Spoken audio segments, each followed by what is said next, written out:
আমাদের Darjeeling mail express 2 ঘন্টা নয় 3 ঘন্টা লেট ছিল।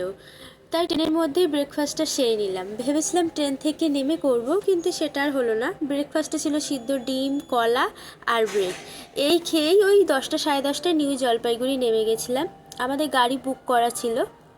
আর আমরা 18-19 জন মিলে এক পরিবার হয়ে পাহাড়ে ঘুরতে গেছিলাম। দেখো, পাহাড়ে গা থেকে বেয়ে চলছে একটি তিস্তা নদী। কি অপরূপ দৃশ্য! আর ছোট ছোট মাংকিগুলো তিস্তা নদীর পাশে বসেছিল। এরপর রাস্তার ধারে আমরা একটু রেস্টই নিচ্ছিলাম। 120 কিলোমিটারের রাস্তা, পাহাড়ের প্রাকৃতিক সৌন্দর্য দেখতে দেখতে কখন যে সময়টা কেটে গেল বুঝতেই পারলাম না। Welcome to Sikkim. আমরা গ্যাংটকে পৌঁছে গেলাম। এর আগেও পাহাড়ে এসেছি, কিন্তু পাহাড়ে গ্রামের প্রাকৃতিক সৌন্দর্যটাই দেখেছি। এবার এসে পড়লাম পাহাড়ে এক টুকরো একটা শহরের মাঝখানে, আর এই শহরটি হলো গ্যাংটক। আমরা এসেছিলাম একটা বাঙালিয়ানা হোটেলে, যেহেতু আমরাই হলাম বাঙালি। আর এই হোটেলটি হচ্ছে দ্য কোরেল ইন হোটেল। তো চলো হোটেলের ভিতরে এখন এন্ট্রি করা যাক।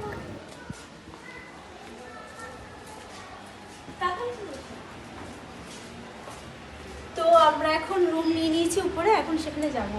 লাগেজগুলো আগে রেখে আসা হয়েছে। তো আমাদের তো সেকেন্ড ফ্লোর না থার্ড ফ্লোর? Third floor. তো গাড়িতে আমাদের একটা জায়গায় পার্কিং করা হয়েছে, তারপর সেখান থেকে আবার গাড়ি করে এখানে আসা। তো চলো এরপরে লাঞ্চ করবো হচ্ছে 4:30টায়। এরপরে আবার দেখা হচ্ছে। চলো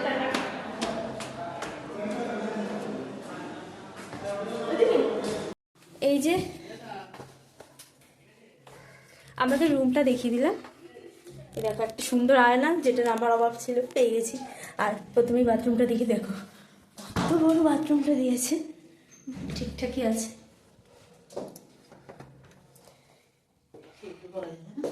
এই যে একটা 2 BHK বেড, একটা সোফা এখানেই।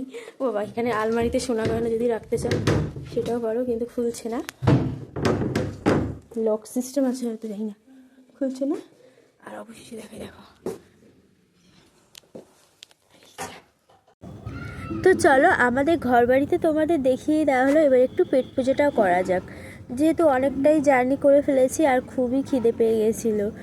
তো খাবার টেবিলে চলে আসলাম আর দেখলাম সমস্ত কিছুই আমাদের বাঙালি খাবারই রয়েছে। ওনারা করেছিলেন বেগুন ভাজা, বাঁধাকপির ঘন্ট, ডাল আর সোয়াবিনের তরকারি। এই ভেবেই আমি ভাতটা তো খেয়ে নিচ্ছিলাম। সোয়াবিনের তরকারি তো আমার খুবই প্রিয়। তারপর দেখি যে ওনারা ডিমের কালিয়াও করেছিল। তাও আবার 2টো করে ডিম নাকি খেতে হবে। একটা ডিমই খেতে পারছি না, সেখানে 2টো ডিম তো খেয়েই নিলাম। তাহলে বুঝতে পারছো খাবারটা কিন্তু বেশ ভালোই ছিল। এরপর খাওয়া দাওয়া শেষ করে একটু রেস্ট নিলাম। আর তোমাদের সাথে দেখা হচ্ছে পরের ভিডিওতে। তো ভিডিওটা ভালো লাগলে সাবস্ক্রাইব করে দিও। টাটা।